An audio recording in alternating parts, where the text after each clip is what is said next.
All right, this is going to have to be a little bit of a short video because I'm running out of time here. So I've kind of jumped through some of the steps. I'm going to catch you up to where I'm at right now. Best way to set up a ground blind to hunt the edge of a cornfield where a cornfield meets something else.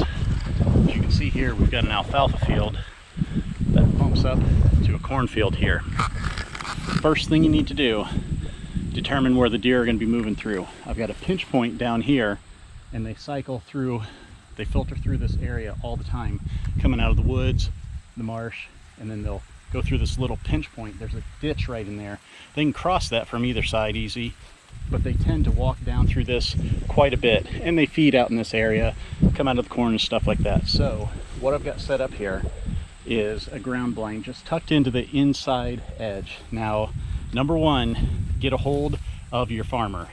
You know, you want to make sure he doesn't come out, mow it over, you know, with the combine, or get pissed off or get ticked off because he sees that you've set a ground blind inside. What I did is I actually picked this specific spot because there's an area, you can see there's spots where the corn didn't grow well. I took a picture of that specific spot, and then I went to the farmer and I said, here's where I want to put this ground blind. I'll make sure I have it out before harvest season. Is it all right? Now, once you get the okay, you can go ahead and get your blind set up. As you can see, this grass that's down in here, there's a bunch of grass growing in these bald spots. Big one back there. What I did is I took a pair of scissors and I went in here first to the spot where I was going to set the blind, and I cut all of that tall grass out. I don't want any of that tall grass in there. It makes a bunch of noise, gets in the way, gets hung up in the strings of the bow and stuff like that. So you want to cut all of that out by hand. Now you can see I got that piled down here. Piles and piles of that grass. The natural vegetation that was right in that area is now moved out. I've got the blind set up. When you come inside here, you want to make sure that you have the point, the corner of the blind, kind of pointed out into the field, outside of the corn.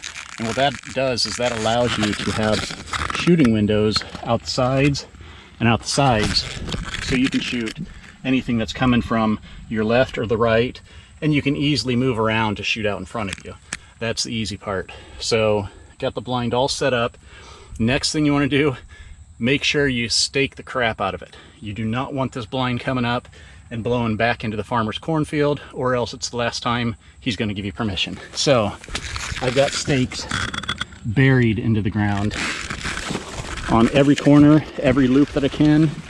I've also got on every point, every corner of the blind, I've got tie downs that are staked in, pounded all the way into the ground. So I've got stakes all over the place on this, holding it from every which direction you can think of, because I do not want this thing lifting up and moving back in there. So pretty basic right now. As you can see, it stands out like a sore thumb.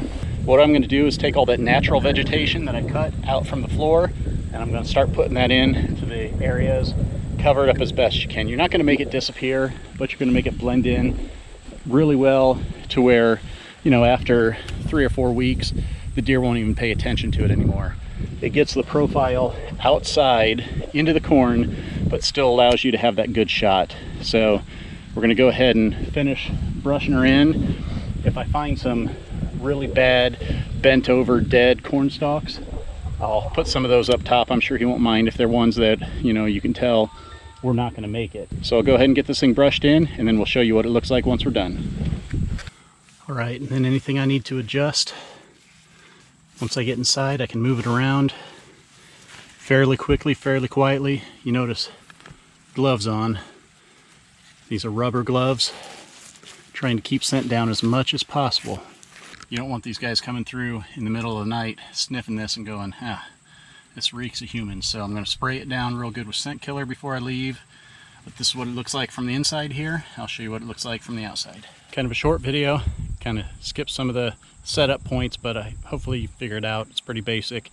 But main thing is get permission first, get it tucked back inside the corn pick a dead spot, you know, get a picture of it so you can get permission for that specific spot, cut all of that habitat, all that vegetation out of there, and save it and put it right back into all your blinds. As you can see, obviously in the spots where the windows are, I can't put anything over that. You know, if you can't shoot, then there's not really much point. So those will be opened up a little bit when it comes time to actually hunt. I'm going to leave it like this. I'll get it all sprayed down with scent killer. I'm going to leave it like this. Season starts a couple weeks, and the reason that I'm waiting so late to put this thing up is I want that vegetation to match as close to the natural stuff when season gets here as possible. If I go out and do this 2 months before, all that stuff I cut is going to be brown, tan against all the green. It's going to stick up, you know, stick out like a sore thumb. So I'm waiting until about 2.5, 3 weeks before. It'll start to brown by then, but it won't be near as bad as it would be if I had done this 2 months ago. And as it's turning brown, the rest of the corn is going to start to turn brown too. So that's how you set it up. Should be a good little spot here, good little funnel route. Hopefully we'll have some deer coming through here that offer up a good opportunity and a shot from there.